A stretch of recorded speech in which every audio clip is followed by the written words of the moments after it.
नमस्कार, स्वागत आहे तुमचं महाराष्ट्र दर्पण 24 या न्यूज चॅनलमध्ये। सामान्य नागरिक जोमात, प्रशासन कोमात, बोरी शहर अतिक्रमणाच्या विळख्यात, विकासाला लागला ब्रेक। परभणी जिल्ह्यातील जिंतूर तालुक्यातील बोरी शहर आज एका गंभीर समस्येच्या कचाट्यात अडकले आहे। कोणतेही गाव किंवा शहर सुंदर आणि प्रगतशील बनते तेथील व्यापार, रोजगार, शिस्तबद्ध व्यवस्था आणि जबाबदार नागरिकांमुळे। जगातील विकसित देशांनी याच मूलभूत तत्वांचा आधार घेत प्रगती साधली आहे।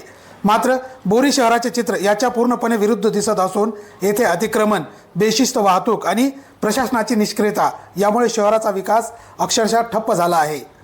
बोरी शहरातील मुख्य मार्ग, बसस्थानक परिसर ते कौसडी फाटा हा आज अतिक्रमणाच्या विळख्यात सापडलेला आहे। रस्त्याच्या दोन्ही बाजूंनी मोठ्या प्रमाणात झालेले अतिक्रमण इतके वाढले आहे की सामान्य नागरिकांना चालणे देखील कठीण झाले आहे। व्यापारी, फेरीवाले आणि अनियंत्रित पार्किंगमुळे रस्ता अरुंद झाला असून वाहतुकीचा पूर्णतः बोजवारा उडाला आहे। बसस्थानक परिसरात बेशिस्तपणे उभ्या केलेल्या वाहनांमुळे एसटी बस चालकांना मार्ग काढणे अवघड बनले आहे। त्यातच एखादी ॲम्ब्युलन्स आली तर परिस्थिती अधिकच बिकट होते। जीव वाचवण्यासाठी धावणाऱ्या रुग्णवाहिकेला रस्ता मोकळा मिळावा ही मूलभूत अपेक्षा असते, मात्र बोरीमध्ये ही अपेक्षा अनेकदा फोल ठरते। कधी कधी या परिस्थितीकडे पाहून असा उपरोधक विचार मनात येतो की यापुढे प्रशासनाने ॲम्ब्युलन्स आणि महामंडळाच्या बसेसना हेलिकॉप्टर सारखे पंखे लावावेत, जेणेकरून हवेतूनच मार्ग काढावा लागेल। बोरी बसस्थानक परिसर ते कौसडी फाट्यापर्यंत हवाई मार्गाद्वारे हे वाहन प्रवास करतील। ही कल्पना जरी काल्पनिक असली तरी तिच्या मागील वास्तव्य अत्यंत भयावह आहे।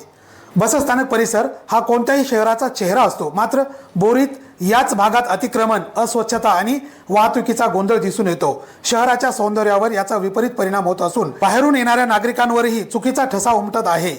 या समस्येसाठी केवळ प्रशासनाला दोष देणे योग्य ठरणार नाही, नागरिकांची बेजबाबदार वृत्तीही तितकीच कारणीभूत आहे।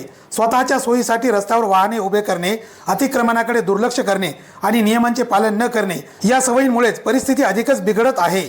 तरीही प्रश्न असा उभा राहतो की प्रशासन यावर कधी कारवाई करणार।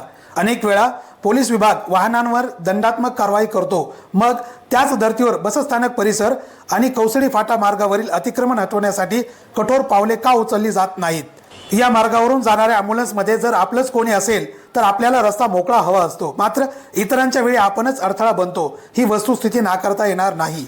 स्वार्थाच्या पलीकडे जाऊन विचार करण्याची गरज आज अधिक तीव्रतेने जाणवते।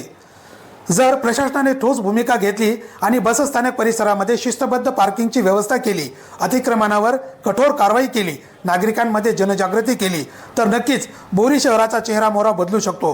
व्यापार वाढेल, वाहतूक सुरळीत होईल आणि शहराच्या विकासाला गती मिळेल। पत्रकार म्हणून प्रश्न मांडणे हे आमचे कर्तव्य आहे। प्रशासनाचे काम ते सोडवणे आहे आणि नागरिकांची जबाबदारी म्हणजे नियम पाळणे।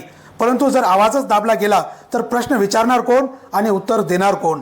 आज गरज आहे ती सर्वांनी मिळून जबाबदारी स्वीकारण्याची, अन्यथा आपलं गाव, आपला जिल्हा, आपला महाराष्ट्र प्रगतीच्या दिशेने जाणार की मागे जाणार हा प्रश्न अधिक गंभीर होत जाईल।